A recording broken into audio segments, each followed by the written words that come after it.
Good morning, everyone. It is Meredith Hawk.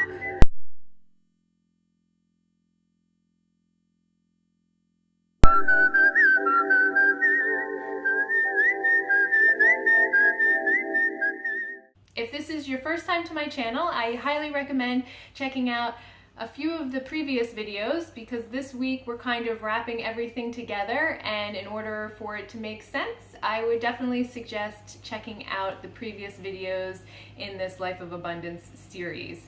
And please, I would be so grateful if you liked and subscribed to my channel because that helps boost my views and helps support the channel, so I greatly appreciate that. So let's get started.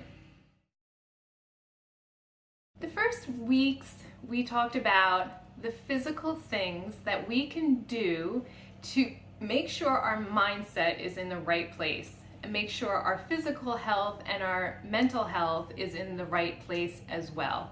So now that we have a very strong foundation, we need to go further and build this relationship with the universe, receive the energy that we need to succeed, the feeling of abundance that we need to increase our happiness and our gratitude.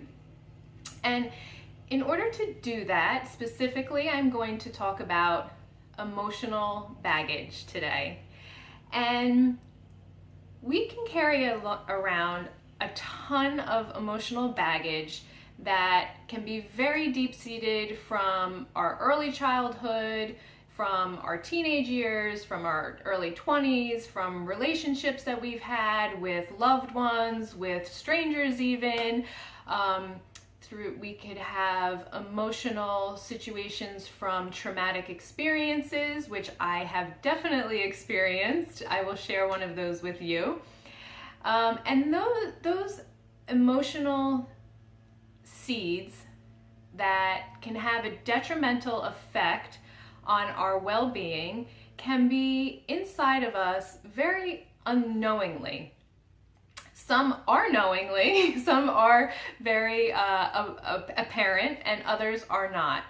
And no matter what, we could deal with these emotional seeds the same way across the board. So I'm not saying, there are some emotional issues and disorders that do need professional treatment. Obviously, things like schizophrenia, bipolar disorder, and those sorts of things, I obviously would always recommend to see a professional for those. However, there are things that we can deal on an everyday basis. Let me give you a story of an emotional situation that caused trauma in my life, and now I have carried it on into my adult life. I was away in Amsterdam and for a New Year's celebration a few years ago, and very unknowingly got caught into, or by accident, got caught into this crowd rush. And I was literally, it was just like sardines. The crowd was going everywhere. I got sucked into it. Me and my boyfriend got pulled apart. I was literally taken off my feet. I was literally smushed. You could not get away from it. And my boyfriend was able to find a ledge where there was like a window of a store that was along the perimeter, and step up onto the ledge of the window and literally reach over, grab me, and literally yank me off my feet onto this ledge to get me out of here. I was being crushed, suffocated, couldn't breathe. I just never experienced anything like it. It's like a mosh pit, but at least in a mosh pit you have like the choice, what you're getting into. This was like I was so unprepared and got out of it totally hyperventilating. We were able to like literally scale this wall to get back out onto an alleyway to get out of there. And it created an emotional issue of claustrophobia, which I had never had before, and being in crowded situations that were in close quarters. And I get a lot of anxiety when I'm in those situations now, whether they're peaceful, whether it's, I have room and I have room to breathe. I get a lot of anxiety and kind of panic in those situations. And it only happened from that point on. So that's just an example of a traumatic experience. Obviously, if we have emotional seeds that cause issues in our life, those can, if we lose a loved one, which has also happened in my life, and I have emotional baggage from that, have difficult relationships, have relationships with our parents that might be difficult. We build up these issues that can cause pain inside of us, fear, jealousy, hatred, anxiety.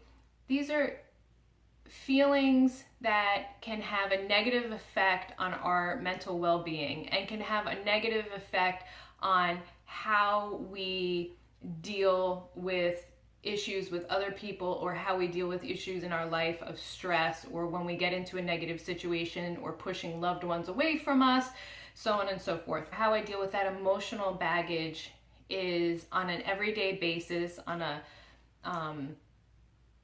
not dealing with each specific thing, which I find would be very, would take a lot of time, would be a very lengthy situation. And sometimes you really don't need to delve into each separate situation. Dealing with, you don't need to replay in your life of dealing with the loss of a loved one. I don't need to replay and talk about to nauseum the situation that I was stuck in Amsterdam that caused this anxiety or this panic.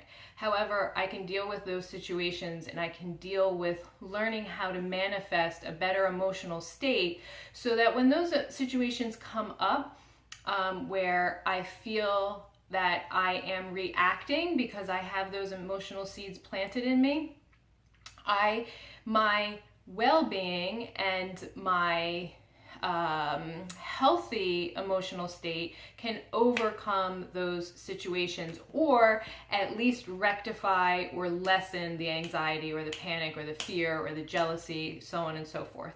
So 3 things that I do primarily to build that really strong, healthy emotional state, so that I can lessen the negative impacts of emotional baggage, is